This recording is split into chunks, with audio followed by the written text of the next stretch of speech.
problemas que estamos a vivir, non? Neste caso, a vista do sucedido este verán, tamén en veráns anteriores, está claro que os incendios son un asunto crucial que cada vez colle pois máis e maior relevancia. Tamén non sin antes agradecer a todos os traballadores e as traballadoras e todos os organizadores deste acto.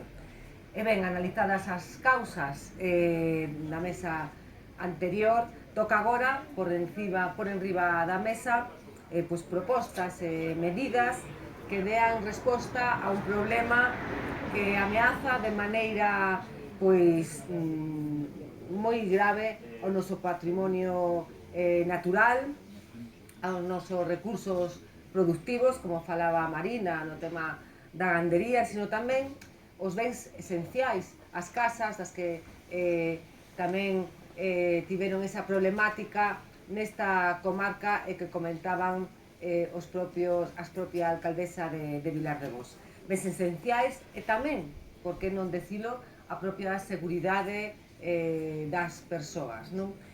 Para iso contamos hoxe con expertos importantes neste eido.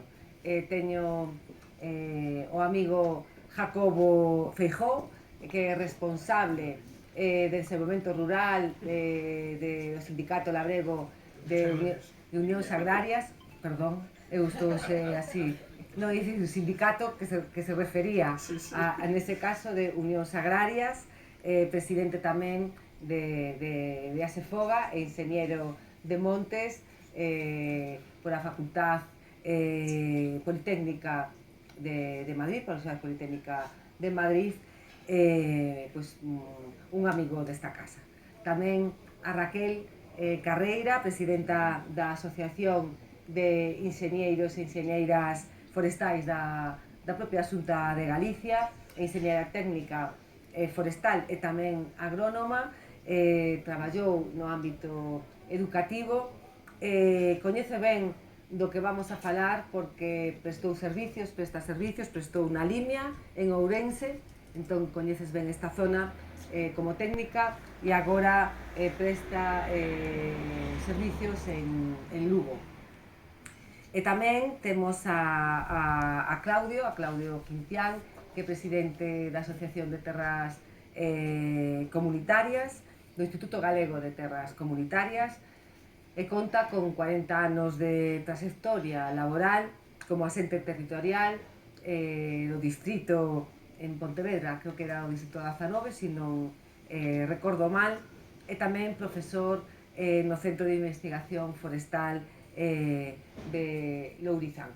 Agradecerle, como non, aos tres ponentes que estén hoxe con nós, porque a súa participación e a súa disposición é moi importante para estas jornadas, para estes diálogos con raíz, para esta aproximación aos problemas que temos na cidadanía. As cuestións que temos que abordar nesta mesa son claras e contundentes, non? Pois que facer para que non se repita? Parece claro, polo que se falaba na primeira mesa, dese combustible do monte, desa interrupción da continuidade das masas arboradas, do replantexamento, incluso das faixas de protección, do abandono do rural. Todo isto lévanos a cuestionar o modelo de xestión forestal, os cultivos, a ordenación, as estrategias de defensa. E a pregunta pois, é moi clara. Cara onde debemos dirixirnos neste novo escenario e que facer para que non volva a pasar? En primeiro lugar, ten a palabra Jacobo, de Unións Agrarias, despois tamén Raquel e Claudio contarán con tempo para falar desta cuestión tan importante, non? Que facer para que non volva a pasar? Bueno, pues moitas gracias. Moitas gracias por ter contado con Unións para este acto e que podamos dar aquí a nosa opinión e poner a nosa voz. Eu creo que unha das primeiras cousas é facer un diagnóstico aceitado, plantear ben a pregunta para que a resposta sea aceitada. Nese sentido se falou antes, pero quixera gastar uns minutos en dar a visión de Unións Agrarias. Ardero é un 3 semanas ou 4 en Ourense, prácticamente o 25% da provincia, unha cosa inédita, e ademais en uns lumes enormes que bateron todos os récords de tamaño. Isto é algo novo, 150.000 hectáreas. Temos unha Dirección de Defensa do Monte que ten un orzamento de uns 200 millóns de euros, son 15 anos, son 3.000 millóns de euros que se gastaron. Se gastáramos 3.000 millóns de euros e tiveramos invertido no sistema, en os últimos 15 anos, no sistema hospitalario galego, no sistema universitario, no sistema de investigación, caramba, algo se notaría, se notaría. Sin embargo, este ano volvemos prácticamente a casilla de salida de 1989, cando non había servicio de extinción, cando deron 200.000 hectáreas. E son 3 semanas, ou 4, de lume. Quere decir que estamos facendo algo moi mal desde hai décadas, desde hai moito tempo. Algo que temos que correxir, algo estamos facendo moi mal, para, tendo personal, tendo semellante orzamento, que estemos na casilla de salida de hai 30 e pico anos. Bueno, non é casualidade para nós, na nosa análise, que este desastre ocurrira en Ourense, que ten apenas un 10% de superficie agraria útil. Apenas un 10% da superficie da provincia son prados, son cultivos, son terras de labor, que históricamente sempre foron os sitios onde se pudo parar o lume, nos bordes, e hoxe en día, se viñades pola autovía, entrando en Berín, se vería que ali onde están as viñas, pois prácticamente ali non entrou o lume. Non porque non ardan, sino porque ali se pode apagar. Se pode apagar incluso en estas ocasións o que nós chamamos ventanas climáticas, que se abran cada X anos, que son esas 3-4 semanas de condicións climáticas extremas, de os conocidos 30-30, que se deron aquí, é prácticamente a única posibilidade que temos de parar os lumes en esas discontinuidades. E isto é a principal diferencia que temos co pasado, xunto coa variable climática, pero é unha variable territorial. Temos que pensar que Galicia ten 30.000 núcleos de población. Cando tiñamos aqueles libros dos códigos postales, a mitad do libro era Galicia, de toda España. A mitad do núcleo de población de España están aquí. Temos unha ocupación de territorio moi peculiar. 30 e pico mil núcleos significa un núcleo de población cada 100 hectáreas. Co cual, estadísticamente, cando tes un lume te moves 500 metros para lá ou para lá, vas a tropezar con un núcleo. Eso xa nos dá unha característica. Pero que, incluso nos tempos dos romanos, tiñamos 10.000 castros, é dicir, unha entidade de población cada 300 hectáreas. Que quero decir con eso? Que desde antes dos romanos o paisaje galego estaba moi intervenido pola man humana. Ese castro tería as súas hectáreas de zona queimadas, as súas hectáreas desbrozadas, as súas hectáreas de gando, as súas hectáreas de cultivo. E xa non digamos cos 30.000 núcleos de población. E esa é a gran mutación que está vendo no territorio. E en ese sentido, quero decir que non vai haber atallos. Non vai haber atallos. Si logramos que volva a haber actividade no rural e pasar dese 10% de superficie agraria útil a un 20, a un 30%, o territorio terá defensa cando se abran estas ventanas climáticas extremas. E se non, non seremos capaces, estaremos condenados a estar na casilla de salida, independientemente do que gastemos. Entón, na nosa visión, ten que haber unha planificación que empeza polo territorio, unha planificación territorial, onde hai que incrementar a superficie agraria útil. Eu estou seguro de que con ese 30% de superficie agraria útil que ten a provincia de Lugo non iban a arder 150.000 hectáreas en 5 ou 6 incendios. Farían falta 300 ou 400 incendios para quemar as 150.000 hectáreas. Foi a gran diferencia. Entonces, temos que conseguir daqui ao futuro que haxa actividade no territorio. Pero claro, con criterio do século XXI. Non podemos volver ao minifundio, ni a vaquiña pola corda, ni ese tipo de cousas. Temos que buscar unha utilidade de acordo co século XXI, e que a xente quera vir e con objetivos productivos do século XXI, coas tecnoloxías do século XXI. Ese é o primeiro desafío, porque sin eso, xa digo, o territorio vai estar indefenso. Ese sería o primeiro nivel de planificación territorial para crear puntos de descontinuidade onde apoiarnos para apagar os lumes, en esas condicións extremas. O segundo é a defensa dos núcleos, os núcleos de población. Xa digo que somos singularísimos en Galicia, temos 30 e pico mil núcleos de población. En ese sentido, hai que decir que os núcleos na Galicia tradicional se defendían solos. Por qué? Porque alrededor das casas había un cinturón de prados, de cultivos, de terras de labor, de viñas, e o lume, o monte non entraba nas casas. Había uns cinturones de 150, 200 metros e non se producían as situacións de risco que hai agora. Precisamente agora, porque non hai xa población e non hai actividade agraria no entorno dos núcleos, porque aquí non falo da gandería profesional que digamos que está lejos das casas, non? Falo desa actividade de proximidade, moitas veces de autoconsumo, desas ovellas, deses xatos que se tiñan para autoconsumo, que son os que defenden a inmediatez do núcleo. O desaparecer nos facemos absolutamente vulnerables e ten que vir pois, toda esta legislación dos desbouzados, que por certo se está habendo polémica se hai que pasar de 50 a 100 metros. Nos pensamos que se non somos capaces de controlar os 50 metros, malamente vamos a controlar os 100. Aí convén pararse un momentiño, porque hai unhas 85.000 hectáreas que son as que protegen os 30 e pico mil núcleos. Mais ou menos na mitad desas hectáreas non hai que intervenir, porque todavía quedan prados, todavía quedan cultivos, e na outra mitad, sobre a que xe hai que intervenir con desbroces, porque non o fai o dente do xato, nin o dente da ovella, nin a horta da xente que vive ali. Nesa outra mitade, aproximadamente, a metade é de desconocidos, de propietarios desconocidos, pola experiencia que xa ten a Xunta todos estes años de mandar as cartas, etc., saben que máis ou menos, donde hai que intervenir, máis ou menos un 20-25%, dependendo das zonas, son de desconocidos, e a outra mitad son de personas conocidas, que teñen que desbrozar. E aí me quería detener un pouquiño, porque xa se dixo aquí, a maior parte das veces estamos falando de personas moi maiores, que teñen moitas veces xa hai posibilidade de facer os desbroces, dificultades cognitivas, incluso a veces para interpretar unha carta que llega combinatoria dicindo que lle van a poner unha multa, que non sei que, e aí temos que conseguir desbrozar, pero de outra maneira. A nós nos gustaría que se declararan, donde se ve que hai moito abandono, ou moita imposibilidade, a utilidade pública dos traballos no entorno dos lugares, que houvese a intervención pública, e se despois hai que repercutir, porque legalmente a lei di que incluso cando hai utilidade pública hai que repercutir o traballo ao propietario, tanto xubilados como colectivos vulnerables tiveran unha bonificación do 90%. Eso sería unha medida que nos axudaría a ter os núcleos controlados sin entrar en temas sociales. E despois, o último nivel de protección, unha vez que ese territorio ten que estar parcelado pola actividade, que nos concentramos en que os núcleos sean seguros, sean sitios seguros cando chega o lume, para que non se inmobilicen dese xeito tan riguroso os medios e podan seguir apagando, temos a intervención do propio monte.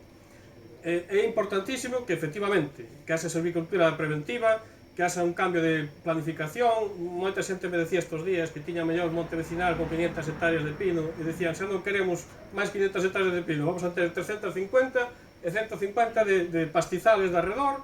Eso é importante, introducir esos criterios. É importante que haxa pistas abertas, porque hai actividade forestal, se pode subir e baixar por elas, porque aí van a poder subir medios cando fagan falta, de forma segura. É importante os puntos de agua. A silvicultura é moi importante, pero de nada va a valer, podemos tener o monte como unha patena, e o podemos tener maravilloso, de nada va a valer se está un entorno onde o territorio non está defendido porque non hai actividade. Mentras o Ourense siga tendo un 10% de actividade agraria, o monte va a estar indefenso. A agricultura e a ganadería son a mellor, xa se dixo que antes, son a mellor receta para poder controlar daqui ao futuro o tema dos incendios forestais. E xa non me estendo máis na introducción. Moi ben, Raquel, sobre esta mesma cuestión. Sí, bueno, pues en primeiro lugar, bos días a todos e queremos agradecer desde a Funfoga, desde a Asociación Profesional de Enxeñería Forestal da Xunta de Galicia, pues que nos convidaran a estar aquí e poder dar a nosa visión. Eu, pois, como representante desta asociación e tamén polo posto que agora pois desempeño, pois veño a dar unha visión pois un poquinho mellor técnica, non? E con isto pois quero empezar dicindo que bueno, que ás veces cando falamos nestes termos pois parece que nos alonxamos un poquinho do que é o territorio, non? E nada máis lonxe, non? Espero que ao mellor as miñas palabras non parezcan frívolas ou non parezca que eso, que estamos en outro estrato. Cando viña agora para aquí, bueno, cando viñamos onte hacia esta zona vin, porque aínda non vira o resultado deste desastre no terreno. A veces vino no mapa, pero é moi diferente a verlo no terreo. Eu estive máis pola zona do Barco e de Lugo, pero estes incendios de aquí non os vira todavía. E a verdade é que encolle a alma, non? E bueno, eso, que vaya por diante sempre o respecto a todo, bueno, o que se sufriu e a situación que se acaba de pasar aquí nos povos, en este entorno, e a que queda ainda por vivir de ahora en adiante, porque isto non desaparece en 2 días, nin moito menos. Bueno, pues, para intentar contestar a esta pregunta do millón, non? De que facer para que non volva a pasar, bueno, pues, hai que empezar dicindo que xa se dixo antes na anterior mesa tamén, que lamentablemente, e aínda que non nos guste oílo, isto vai a volver a pasar. É unha evidencia. É dicir, os cambios están aí, temos que ser conscientes de cal é a situación a que nos enfrontamos, a aprender do que nos acaba de pasar. Probablemente aínda se agraven máis as situacións que veñan de agora en adiante, porque, como se dice por aí, pues acabamos de vivir o verán máis frío dos que nos queda por vivir, non? E se é así, bueno, supoño que non haberá un cataclismo que o cambie, polo tanto, temos que tomar consciencia do que pasa e do que vai a pasar.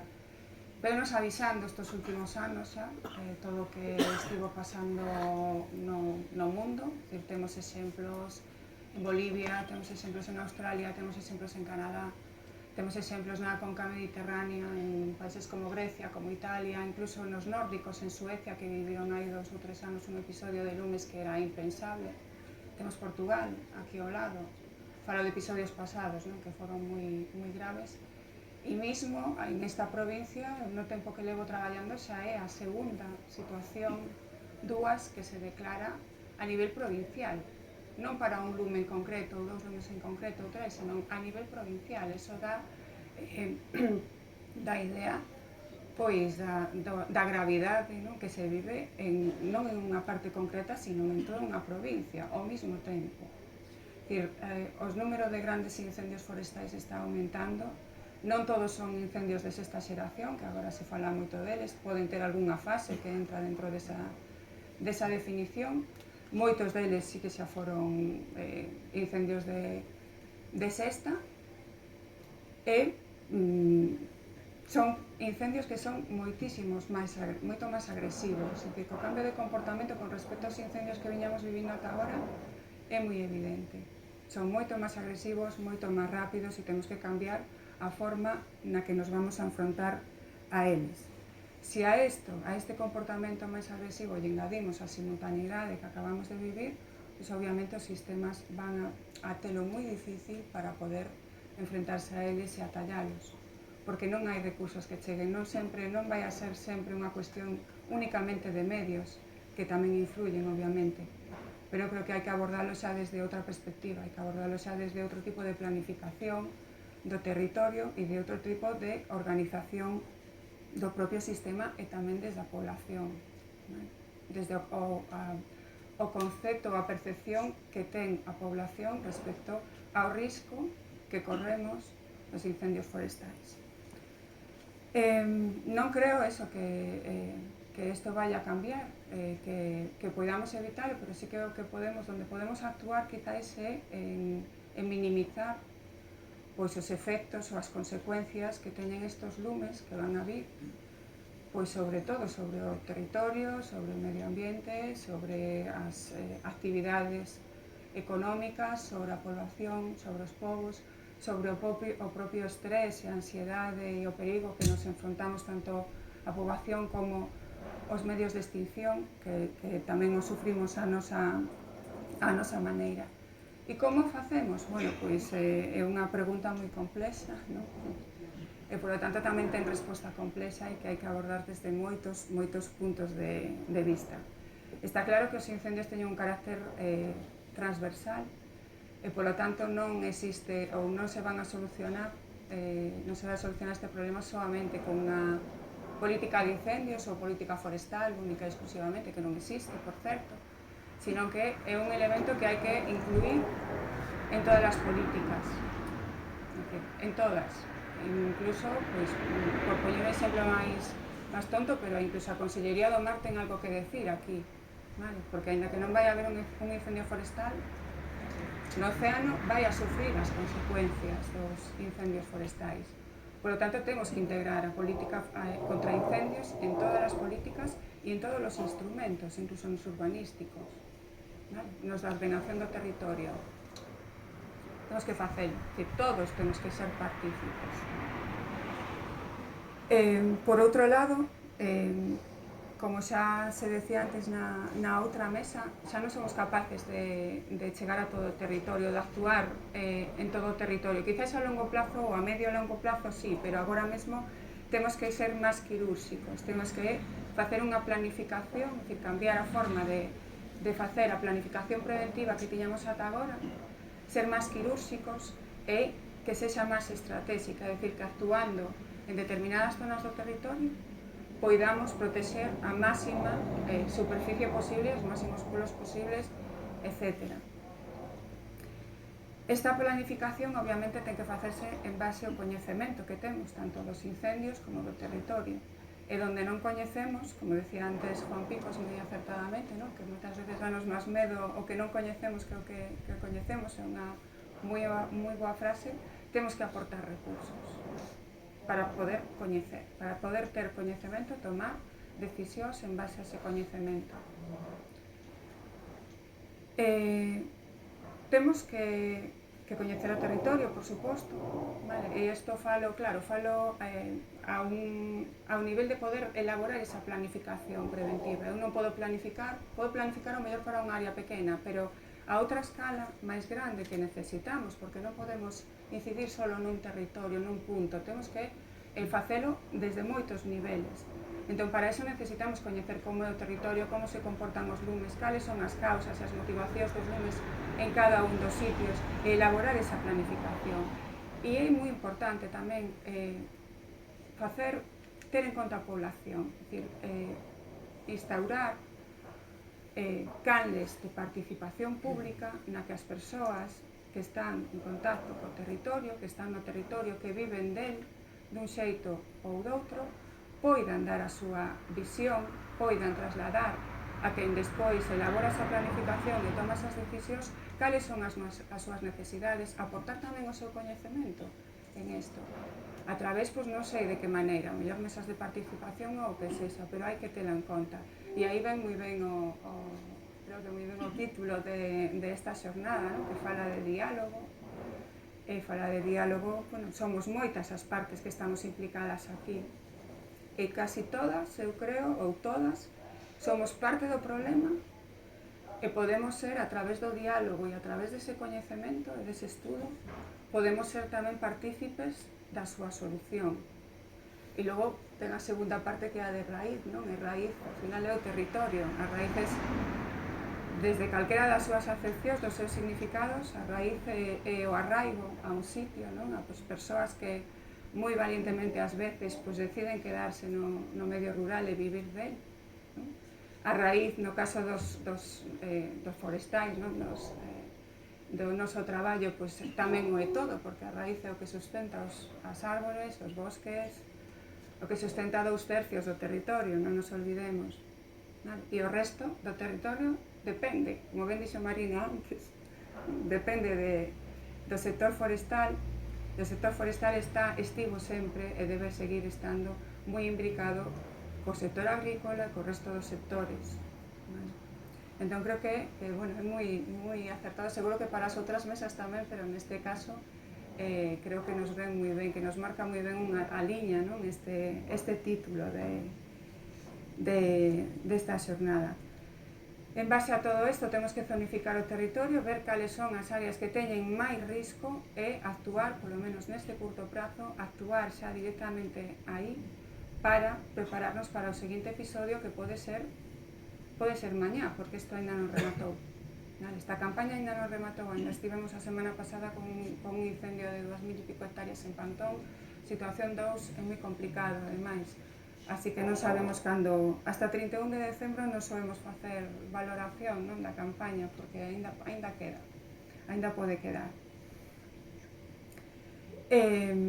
Bueno, penso que con todo isto, é dicir, unha vez que teñamos claro como está o territorio, cales son esas áreas nas que temos que actuar, pois as ferramentas xa as temos, falou delas agora Jacobo, vimos, bueno, xa as temos de antes, porque pois, desde a silvicultura ou as actuacións silvícolas clásicas, ata pois, as novas ferramentas que nos dá a normativa que se foi sacando nos últimos anos, como por exemplo a lei de recuperación de terras agrarias, que nos fala pois, dos polígonos cortalumes ou das aldeas modelos. Bueno, pois hai que ver si realmente esas figuras pois, se poden aplicar en algúns sitios. Hai que avaliar tamén, hai que avaliar moito, porque non temos, é dicir, nosotros vimos, eu vexo que vimos, estamos moi acostumbrados a sacar unha lei, sacar o seu regulamento e deixalo aí, e logo pasan 10 anos, 15 anos, 20 anos, realmente,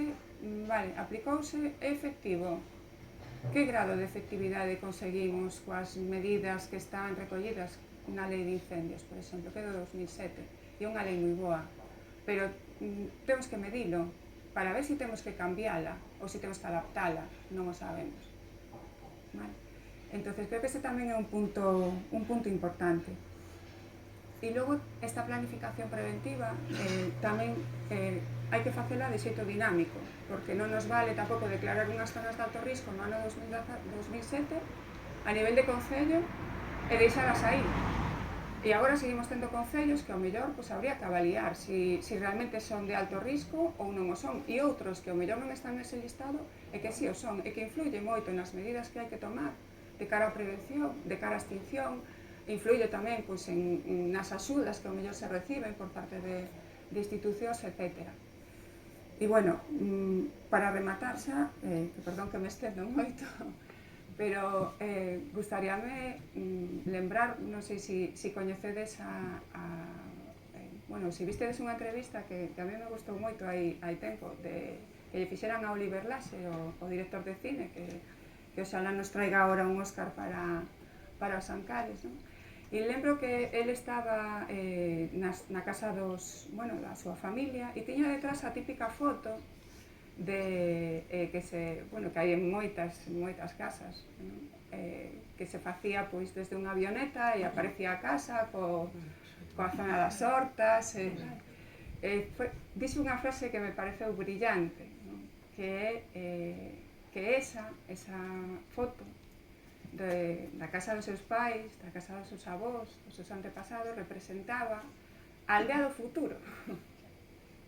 É moi bonito. Eu creo que agora chamamos de paisaxes mosaico, que quizáis hacia onde temos que tender, pero xa estaba inventado. Obviamente non vamos a ter as mesmas condicións que tiveron os pais e os avós de Oliver, nin os nosos, nin tal, pero temos que ver cal é a nosa situación agora e como conseguimos os mesmos resultados que conseguían eles pois, con outro tipo de actividades.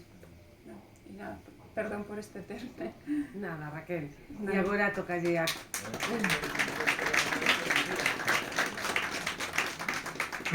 tocalle a Claudia dar esa opinión sobre o que temos que facer, unha pregunta moi xenérica, pero é certo que xa se tocaron certos temas, falaba agora falaba Jacobo da xestión forestal, falaba Raquel tamén e apuntaba unha lei que hasta que punto se cumpriu cando temos a prometida fai anos ou outra lei que non se levou a cabo, dictamen tampouco cumprido, unha lei de recuperación da terra agraria que está ben no papel, que recuperou figuras incluso do propio bipartito, pero que baixo a miña opinión está quedando sin esa execución na práctica.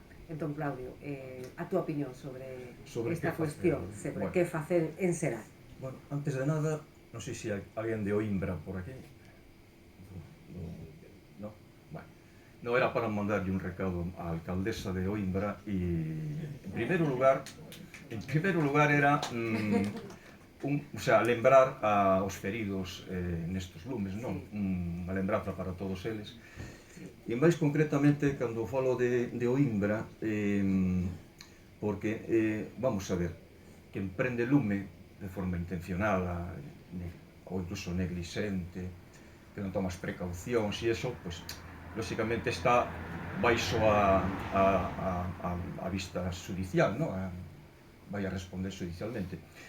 Coñecedes vos o caso do que dicen que provocou o incendio de Oimbra un tractorista da Gudiña, é certo, subcontratado por Seaga para os desbroces perimetrales no concello de Oimbra. Creo que iso é así correcto. Pero cando chega ao xuiz, e por certo en televisión sale este señor da Gudiña como un incendiario aí, subindo as escadas do Palacio de Xustiza, no, e tal, e logo cando chaman a declarar ou lle piden declaración a alcaldesa e outro dice: eu non sei nada, a alcaldesa, é cousa de Seaga.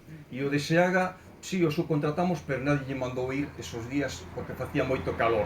Me parece a min, de verdade, un pouco escandaloso. E simplemente decide entrada. Pues, bueno,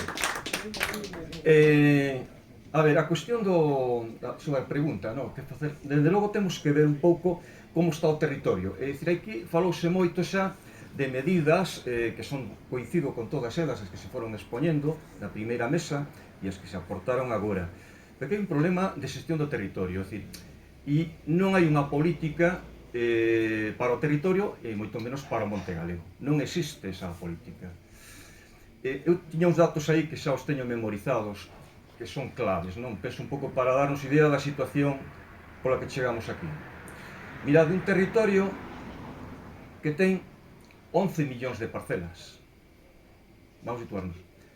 11 millóns de parcelas, donde un 40% alo menos non se sabe de quen son. E logo as que se saben de quen son, pon de heredeiros, a maioría delas, o sea, que aínda non están actualizadas. Eso por un lado, un flash. Outro flash que temos casi 700.000 propietarios de fincas que son monte. Aí se engloban dentro das parcelas as agrarias, as de montes, pero exclusivo, falando dos incendios, 700.000 propietarios de parcelas de monte. Iden do anterior, en cuanto a identificación, etc. Hai 3.300 montes veciñais en Mancomún e 2.800 comunidades de montes no censo. Pero que resulta que iso é falso xa na realidade. Están aí e o gallá se manteña, que non desaparezca a figura do monte veciñal en Mancomún, porque algo noso que temos aí.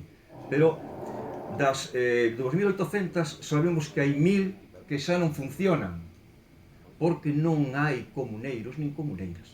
E os que quedan, ao mellor, xa son moi vellos ou morreron. Entón, non hai comunidade para manter esa comunidade de monte. Problemas. Das que quedan, das 1.800, di a Xunta, aparte do di alegremente, que solamente un 40% cumple cos requisitos, é dicir, ter un plan de ordenación, declarar os ingresos, etc. Digo isto para poñernos na realidade, é dicir, o país está invertebrado, non está vertebrado, está invertebrado, por decirlo de alguma maneira. Entón, temos un problema gordo no que na ordenación do territorio, que logo daría paso ao que sería a xestión. Ti non podes xestionar un territorio que non sabes de quen é. Está claro, non se sabe de quen é o territorio. Por lo tanto, ese é o primeiro. E aí vai haber que actuar. E non é ao mellor o momento desta mesa, pero nós, na nosa asociación, sí que temos feito propostas que axudarían a organizar ese territorio. As fincas particulares no bipartito sacaranse o da Suxfor, o PP logo sacou a da Sofor, a Sofor non funciona, a Suxfor empezaban a funcionar, pero atopaban logo cun problema. Si non hai poboación, si non hai propietarios, tampouco as podes montar. Entón, por lo tanto, é unha pescadilla que se morre. E aí habría que actuar sobre esa parte do que é a xestión do territorio. Ben, a política de montes do Partido Popular, eu teño dito moitas veces, e hai medios que non o queren publicar, é unha continuación da política franquista. Hai que decirlo. É dicir, se se collen as transferencias no ano 84, agricultura, gandeiría e montes, e había unha situación que viña de atrás de 40 anos do franquismo, o que tes que facer, ver se eso vale ou non vale, ves xa cambios que se estaban dando no rural, que hubo moita emigración durante o franquismo precisamente polo expolio que fixo o Estado dos montes veciñais e Mancomún, quitándolle aos labregos e as labregas terras onde tradicionalmente pastoreaban, eso retirouse, entonces eso muda, dá lugar á emigración. Pero te colles do 84 para cá, son 40 anos, e eu tiña tamén datos da comarca esta. O único concello que medra é Verín. O resto dos concellos que rodean Verín perderon máis do 50% de media de poboación. E vas á estadística e dentro desa poboación ves menores de 35 anos,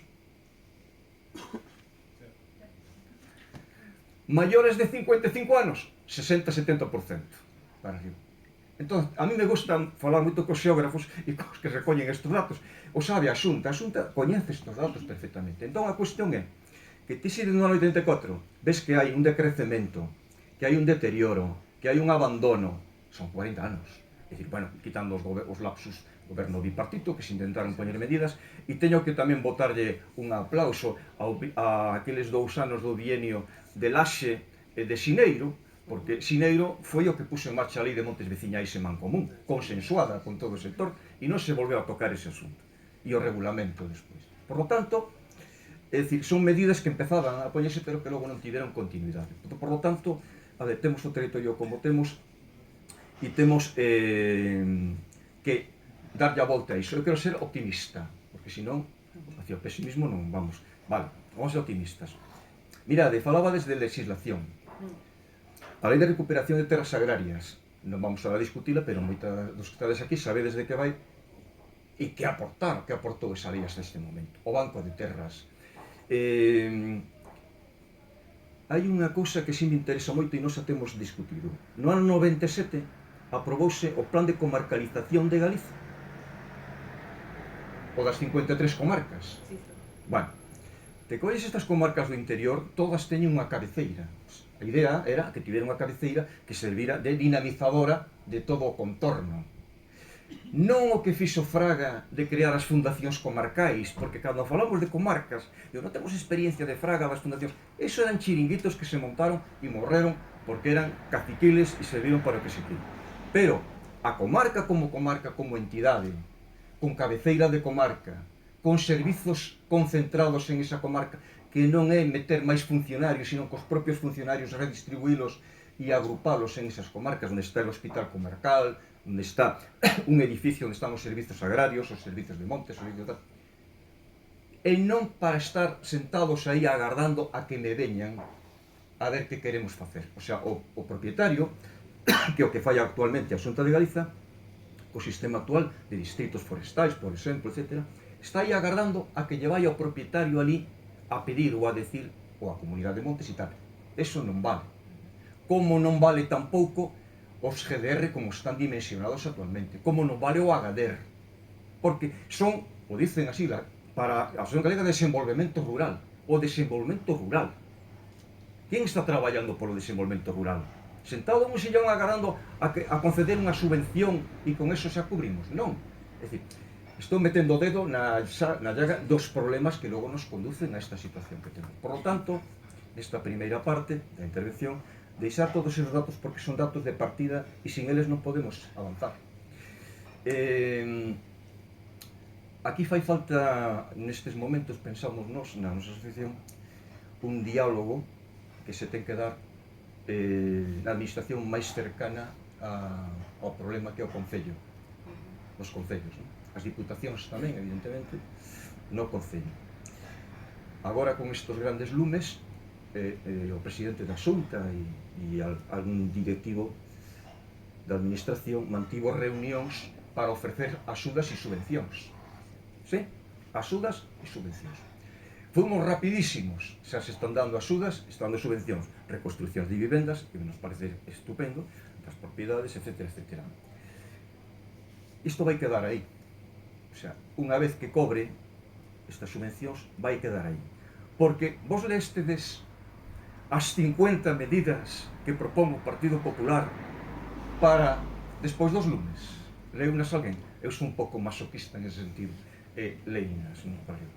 En donde incluyen tamén para Galicia o que di Feijóo, de que los pirómanos se faga un censo cos pirómanos, que se lle poña unha pulsera para detectalos por onde andan, non?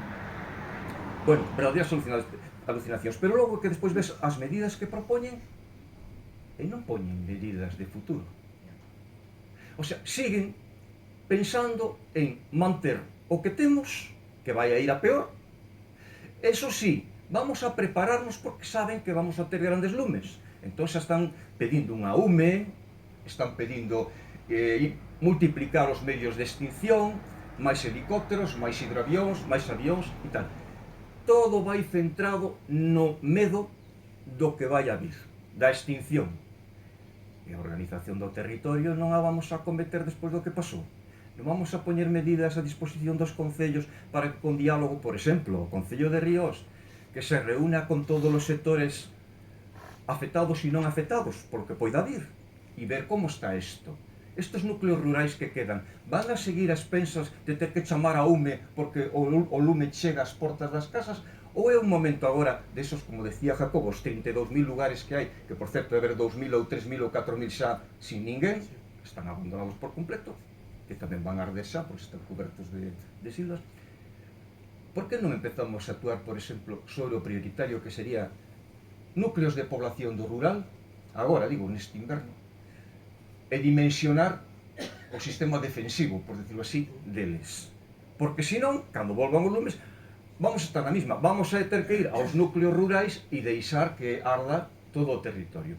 Bueno, pois se nos esquecemos desa parte, porque eses núcleos están perfectamente perimetrados, delimitados, non valen os 50 metros que marca a lei, que estaba moi ben no seu momento, como a que non vale por unha razón. Porque tú tes un arbolado a 50 metros de eucalipto, ou de pino, ou de calquera, con fortes ventos, 50 metros é unha broma, o sea, eso non vale para nada. O modelo que había de núcleo rural, hortas ao redor, pradeiras, froiteiras, soutos, carballeiras, non sei que, e logo viña o monte a medio kilómetro. Vai ser imposible ahora, non? Non vamos a... Pero é que hai que ir a recuperar de novo ese mosaico, ese de entrada en canto a defensa dos núcleos. E logo xa, en canto ao que o tipo de arbolado, aí vamos ter que ter un gran debate. Alguén sabe en este país, sí que o saben, pero digo, alguén sabe cal é o modelo productivo para o Monte Galego? En que nos basamos? Xo marca a industria, xo marca a Ence ou xo marca a Finsa. Non o marca a política do monte. Esa é a gran diferencia, porque unha política do monte o que ten que ter claro é de aquí ao futuro, que hai un cambio climático, que especies son aceitadas, cales podemos meter, que mosaicos podemos realizar para romper esa continuidade vertical e horizontal da vegetación pirófita, etc. etc. Eso que hai que estar discutindo agora mesmo. O Partido Popular non o leva ninguna das medidas. Entran por aí. Por lo tanto, é dicir, hai elementos suficientes como son, e vou rematar por aí, como son a poboación, o análisis da poboación, que isto se pode facer moi ben a través dos concellos, hai datos de sobra. Esos núcleos rurais en que situación están en estes momentos? Hai 313 concellos e 32.000 núcleos e 3.000 e pico freguesías, non? Bueno, pues habría que empezar por aí. E logo se me ocurre, ou se nos ocurre tamén na sección, que esa figura do monte veciñal e mancomunn pode ser moi interesante para artellar en torno a ela outro tipo de implementar aí outro tipo de medidas productivas. Por exemplo, bueno, eu recorrín os datos das comunidades de montes tamén de aquí e claro, vese, por exemplo, non sei se é certo, non? Ríos, 21 comunidades de montes, máis ou menos, ou 23, pero solamente hai 8 que lle figuren na xunta con plan de ordenación. Então, bueno, son datos que se van a dar en todos os concellos. Entón tamén son datos que hai que analizar que pasou aí, quedaron sin xente. Ese monte veciñal, quen o pode xestionar? Se pode ese monte xestionar con a legislación actual adherir a outro modelo? Va, logo continuo. Seguimos despois. Tamén, moi ben.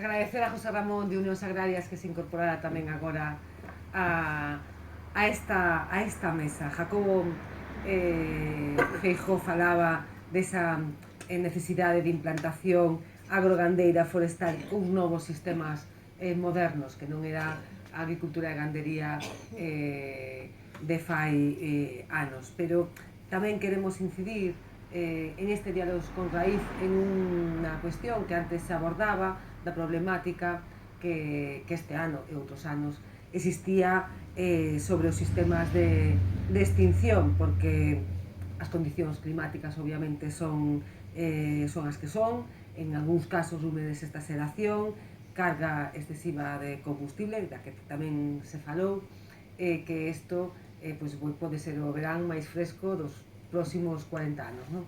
Entón, pregunto, Raquel, que coñeces directamente este sistema, que proceso de adaptación urxente se teñen que someter estes sistemas para dar solución á loita contra os incendios forestais, ademais das que xa se debatiron noutras cuestións, porque está en xogo pues eso, a seguridade dos veciños e das veciñas desta provincia, sobre todo, tamén en Lugo acontecía o mesmo, como ves ti pois esa solución a curto e medio plazo destes sistemas que temos. Falamos antes de prevención, pero tamén queremos falar del sistema de extinción pois desbordado, que como decían antes, pois moitos veciños e veciñas aí aquí presentes tiveron que pois que eles mismos pois defender as súas vivendas.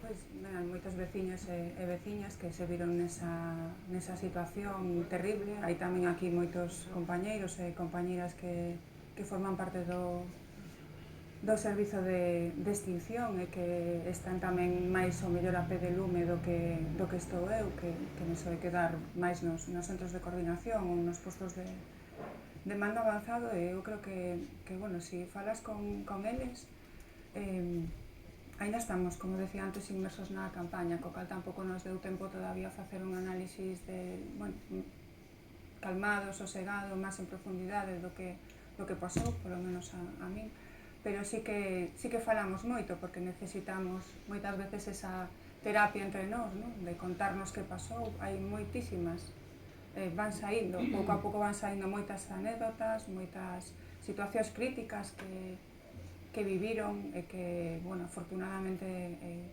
saíron ben, pero poderon sair mal, o mismo coa poboación. Isto o que nos ven a reforzar a idea que decíamos antes, non? Que nos estamos enfrentando a outro tipo de lumes e que pois, probablemente tamén teñamos que facelo desde outra óptica, desde outra organización do propio sistema. Cal? Non o sei. Unha apunte. Sí. Falábase xa no 2019 na recomendación dos expertos que tiña que distribuirse tanto os medios materiais como humanos a razón da incidencia dos lumes. Non se ten realizado por a Xunta de Galicia. Entendes que isto ten que ser unha medida a curto plazo?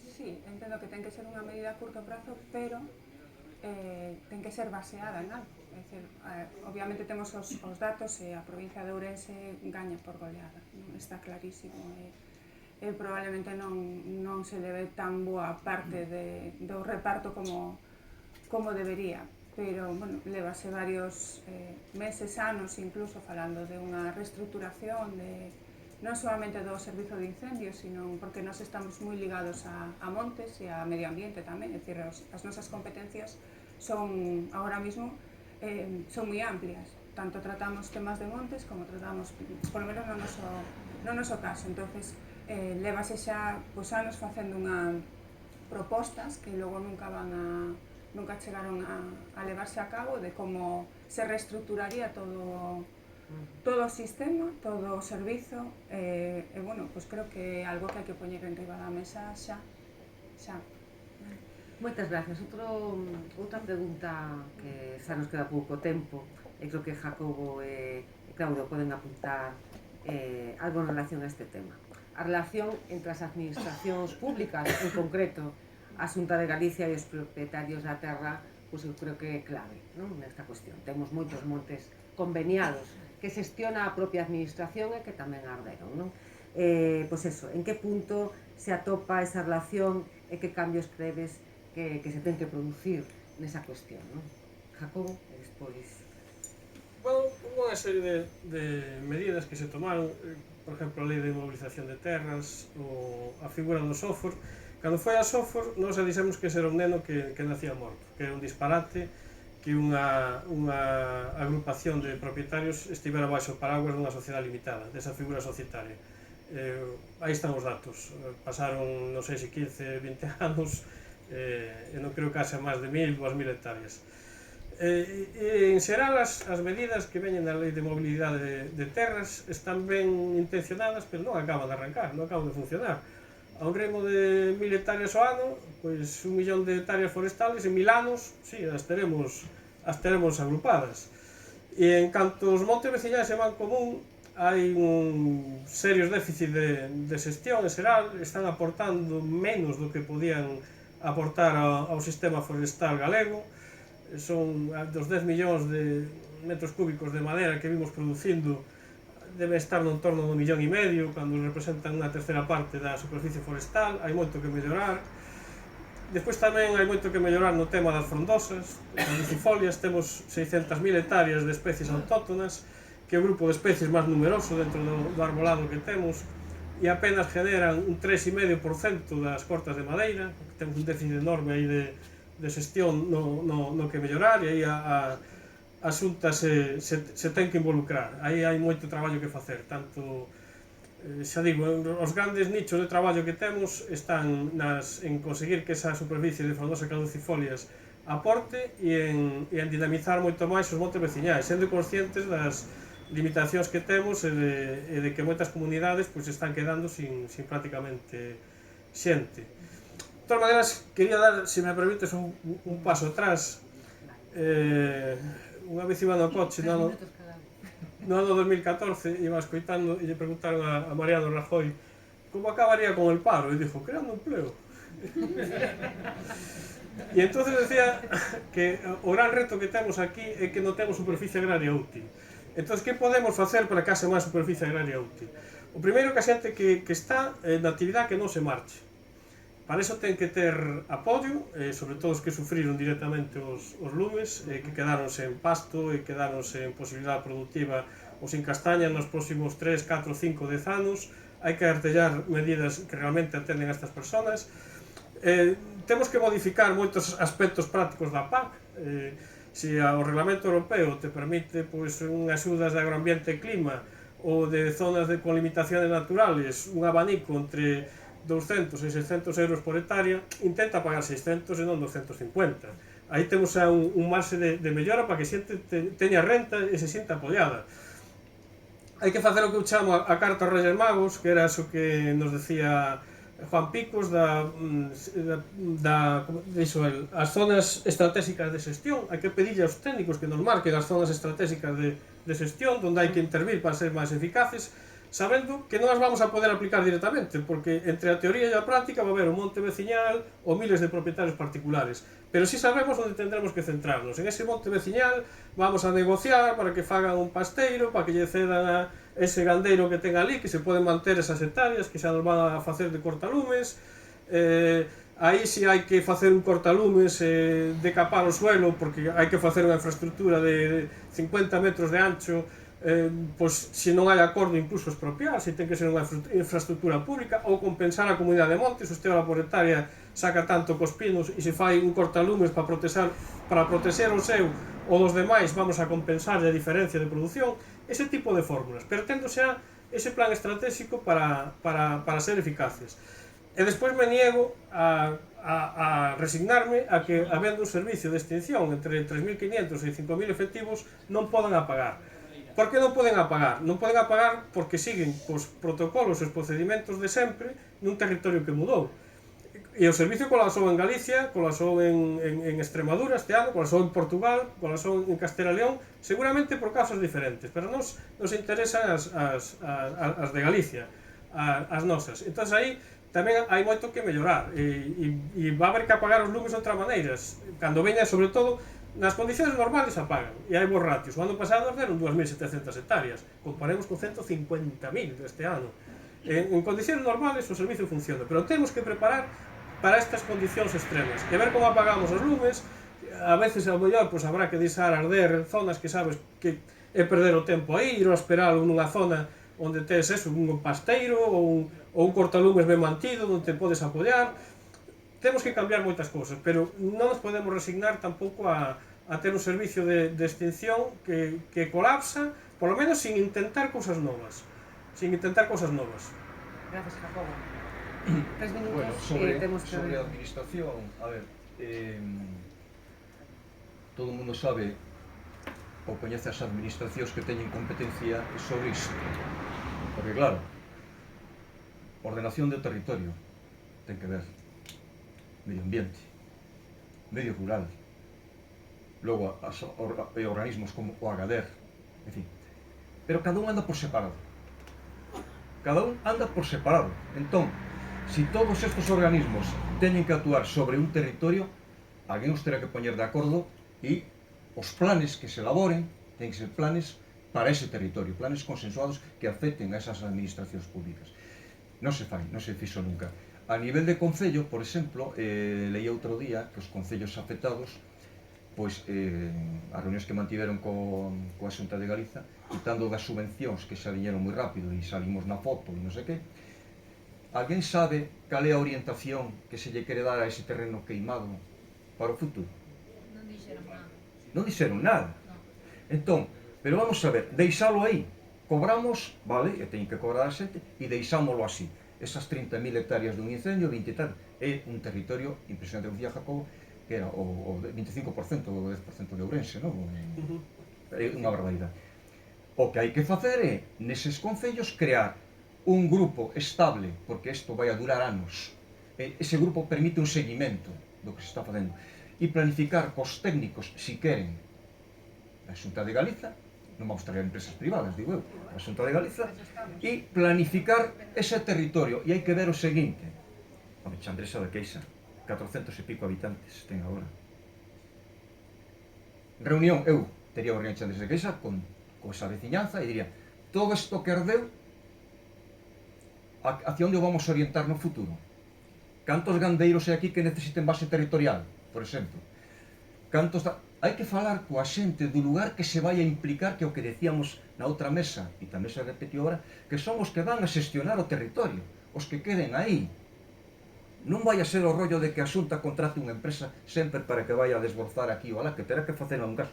Se non hai xente implicada na actividade económica da zona, entonces estamos mortos. Pero aínda queda xente, habrá que falar coa xente. Nos concellos, non sei se o queren facer os alcaldes do PP ou non, pero terían que terse agora mesmo un grupo estable de desenvolvemento rural, se me ocurre, dentro do propio concello, en onde estén as organizacións locais, os particulares e todo o que queira estar aí. Se é pouca xente xa que queda nos concellos, malo será que non vaya ali alguén. E entón, desde ali, se poida dinamizar ou intentar dinamizar as zonas. Quen va a querer incrementar a superficie de pasto? Se poden facer forraxes en vez de comprarlos fora, incrementando a superficie para xerar... Isto do que hai que falar. A que queremos dedicar ese territorio? É que se iso non se fala nos concellos afectados ou nas comarcas afectadas, entonces sí que estamos mal. As administracións, claro, se cada unha vai por separado, tampouco axudan. Entón, por tanto, estamos metendo o dedo aí, non? As administracións non colaboran co propietario, para nada, non aportan nada, e por outra banda entre elas andan con chiringuitos separados cada un por sempre. E para rematar, claro, sobre incendios forestais, que na Consellería de Medio Rural teñas unha dirección que se chama de planificación e ordenación forestal, que se funcionara non faría falta a extinción de incendios. Entón, a extinción de incendios é a que está tapando agora mesmo todo o desfase e o que non fai a Dirección de Planificación e Ordenación Forestal. Nada máis. Coincidimos plenamente.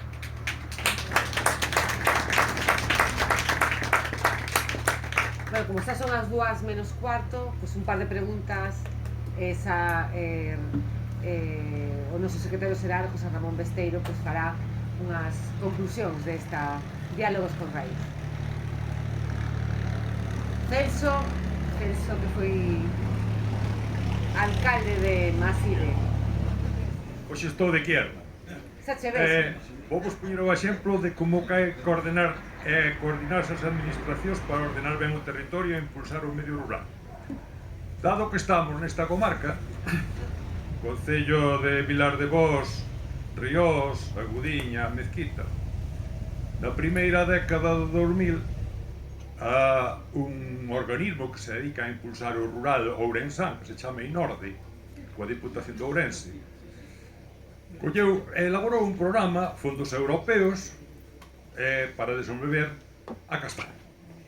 Realmente acabou nun castañazo, ou algúns en castañuelas. A mí chamou a atención porque eu que a miña muller ás veces aos domingos recorremos a provincia e imos por un lado e dixen, vou mirar isto do castaño. Fun a Vilar de Vos, castaños e olivos, e non topei ningún. Viñen aquí, topei 4 entre uns toxos debaixo dunha línea de alta, eran todos montes comunais, xa que falamos de montes comunais en man común. Fun ao Tameirón, alá na Godiña, e había un letreiro que puñía Ruta Europea de la Castaña. Preguntei aos veciños e dixeron, non hai castiñeiro ningún, non había nada.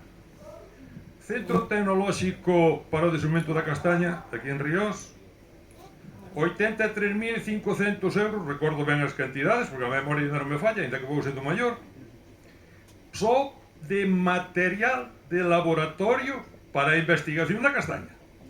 Xa me gustaría a min topar o laboratorio e a investigación da castaña, cruzou todo.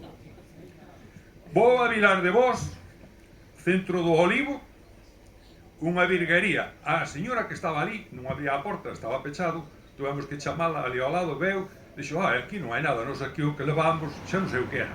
Outra cousa, outra historia. Ben, no 22, o Consello da Xunta, onde estaba o actual conselleiro daquela dedicabas ao viño, agora vaise meter, xa vos aviso, vaise meter en ganado razas autóctonas, chámese por animales de vista baixa ou de cornamenta. Vai a impulsar, sabredes como van a aumentar as subvencións que saíron publicadas hai mes e medio, 2 meses, para impulsar a ganadería autóctona, os gandeiros, vanse disparar esas, porque vai haber a esas zonas queimadas, van ir as especies autóctonas, xa lo digo eu, cambia do viño ás razas autóctonas. E aprobase en Consello da Xunta un programa para o desenvolvemento da castaña. Este aquí, que é revisado, onde se pretendía establecer, por eso vos digo, a coordinación Diputación de Ourense, Inorde, Consello Medio Rural, nos mesmos espacios onde tiña que haber unhas plantacións de castiñeiros de la leche, porque ademais contemplábase brigadas de mantemento e seguimento de todo o tal, imposible, non existía. E iban a volver plantar outra vez castiñeiros onde tiña que haber xa os castiñeiros. Ese é o programa de impulso que fai a dereita sobre o medio rural ourensán. Mentres a xente lle vote, non hai maneira. Seguirán tendo pola fe. Creerán que hai castiñeiros ali porque farán un auto de fe e verán os castiñeiros, morrerán vendo castiñeiros e en vez, ao mellor, cando entra na caixa e poñerlle o rosariño encima, poñeránlle un ourizo. Eso é o que vos quero decir eu sobre esta zona, xa que estamos aquí, aproveitamos para dar un exemplo clave de como a dereita impulsou rural. Nada máis. Bueno, gracias, Celso. É un tema que levaron na Diputación moitas veces, que levamos no Parlamento de Galicia. A verdade é que, porque contas como contas, pero a verdade é que máis que para rir é para chorar. Alguna outra reflexión? Moi ben, pois entón, moitas gracias por vir hasta aquí, por estar en Ríos, por aportar estas reflexións que nos servirán para elaborar o documento preceptivo deste diálogo escolar. Moitas gracias. E agora, José Ramón.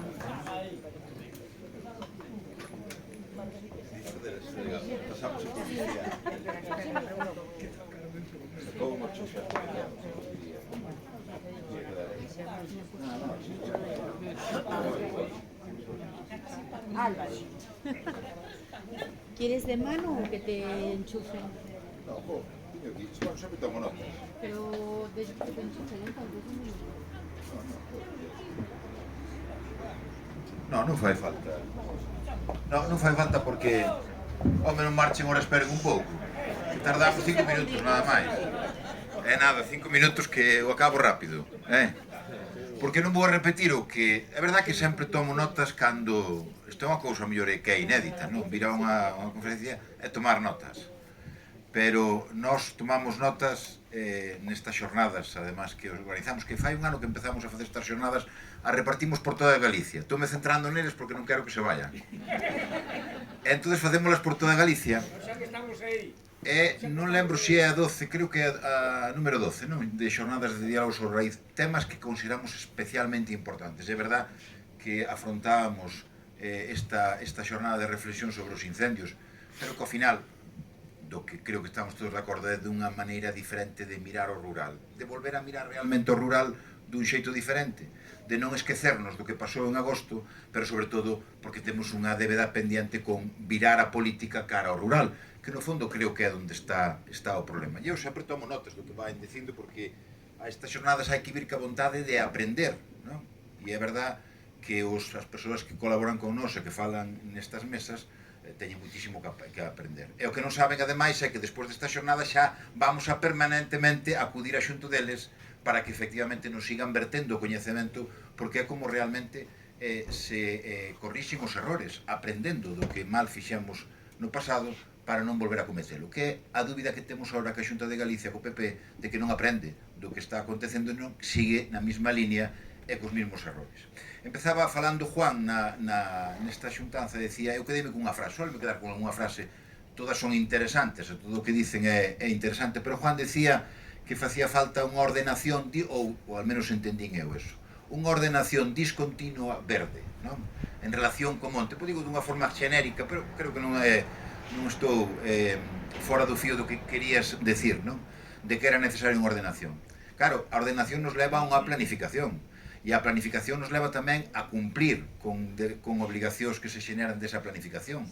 E iso é un compromiso de todos, apelando ás palabras que decía Marina, que era a solución está en nós, está en todos nós, porque os que non vivimos aquí temos que procurar que toda a xente que vive nas cidades allí a esta realidade e que puntualmente pode estar moi preocupada polos incendios, pero dentro do mes está pensando noutra cousa.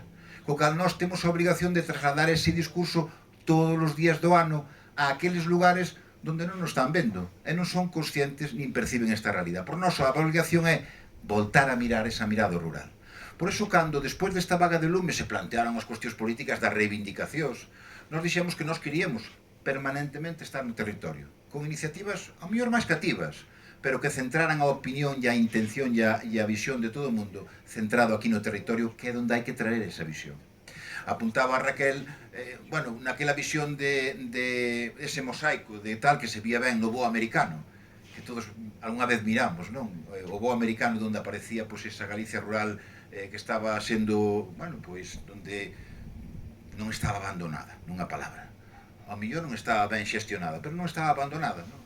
É que temos que volver a eses procesos de voltar outra vez ao rural, pero para transformar, para vivir nel, pero para poder vivir del. Non solamente vivir no rural, sino vivir do rural. E iso implica modernizar tamén as actividades e o que temos que facer, facelo rentable, que en definitiva é como se trata. Eu sempre lembro unha conversación, algo que me aconteceu a primeira vez que saín cando fun elexido presidente da Diputación, porque fun presidente da Diputación de Lugo, con moito orgullo ademais, teño que recordar. Pero cando era presidente da Diputación, o primeiro viaxe que fixen fora, despois da toma de posesión, foi ao Caurel. Estábamos inaugurando unha carretera que, por certo, non fixéramos nós, a fixera o anterior presidente da Diputación, pero nos tocounos inaugurala. E cando estábamos ali inaugurando a carretera, que efectivamente era unha carretera moi beneficiosa para a comunidade do Caurel, o recordaba outro día en San Vicente, esa cuestión, non? Había ali un home ao pé de onde estábamos, estaba a cavar, vacas non tiña, ou eu non lles vim cerca, non? Pero estaba a cavar, entón eu dirixinme para preguntarlle para os que outras cousas poderían facer falta. Mira como era eu, algo inocente. Pero, con toda a boa intención, me cheguei a xunto dele. Entón ele dixo, sí, eu quería que se vira ben a televisión. Claro, pois en Seoane non se vería ben a televisión, e falando con ele dixo que porque veñen os meus netos e queren marchar, porque non se pode ver a televisión. Quen dice a televisión, pois agora a internet, non? E iso que nos levaba? Que a visión que temos que facer para o rural non é solamente pensando nas cuestións propiamente naturais, sino nas comunicacións. É dicir, voltar outra vez a que as comunicacións, non solamente as terrestres, porque aquilo estábamos inaugurando unha carretera moi importante para a zona, pero para era máis importante outro tipo de comunicación, as telecomunicacións naquele momento, non? Pasaron 20 anos, pero esa realidad sigue existindo no abandono do rural, a falta de comunicación, a posibilidade que apuntaba, ainda que non era o tema de hoxe, pero estaba ben apuntado, a conexión ferroviaria que podamos ter, o acceso que podamos ter de poder vivir aquí e poder ir a traballar a Madrid e volver no mismo día, non? Cunhas conexións que nos permitan entrar nesa vía de alta velocidade. Por certo, non é un problema solamente que teña esta parte de Ourense, Lugo tamén ten ese problema. Por tanto, esa mirada hacia a Galicia interior, a Lugo e Ourense, hoxe falando do rural, hoxe falando de como se prevén os incendios e como evitamos que volva a pasar o que todos creemos que pode volver a pasar, que pasa fundamentalmente porque estas cuestións e estas reflexións teñen que ser constantes, non poden ser solamente dun momento, teñen que formar parte, como creo que queremos nós que forme parte da nosa acción política do Partido Socialista, constantemente non olvidándonos. Claro, cando falamos de que en Ourense, pois nos últimos 50 anos se perdeu 140.000 habitantes a provincia, ou que Ourense perdeu nos últimos 20 anos o 30% da súa capacidade agraria e gandeira, pois esas notas sí que son para pensar e para ver que é o que temos que facer. E ora temos unha oportunidade, porque ora veñen os orzamentos da Xunta de Galicia, ora en fresco, e cando temos que examinar se a Xunta de Galicia está disposta a facer o que leva facendo 17 anos, porque levan 17 anos gobernando. Non é que viñeran onte, por tanto que a prevención ou a extinción os collera, bueno, por recién chegados, ou con poucos cartos, non? Durante 17 anos non houbo previsión para previr os incendios e para dotarnos dunhos medios de extinción potentes. E, por tanto, ese ten que ser un compromiso de todos, pero, sobre todo, non solamente dos que viven aquí, sino dos que non viven aquí e teñen que ver como se vive aquí. E, por tanto, nese sentido, todo ese esforzo que fagamos será pouco. Claudio acababa con unha reflexión optimista, que é como creo que debemos facer as cousas, non? Pensando en como podemos mellorar. Dicía, non me acordo quen era, pero dicía, dejemos el pesimismo para os buenos momentos. Este non é un bon momento, e, por tanto, que temos que ser optimistas e intentar sacar toda a forza do que podemos, non? Que a reivindicación, como facemos nós, os nosos compañeiros que gobernan en outras administracións, como no caso do Estado, con reivindicacións constantes e permanentes, pero razonadas, porque esas razóns son as que nós debemos defender e as que debemos argumentar, pero tampouco mirando para outro lado, Non podemos facer e pensar que hoxe acabamos de falar desta cuestión e mañá falamos de outra.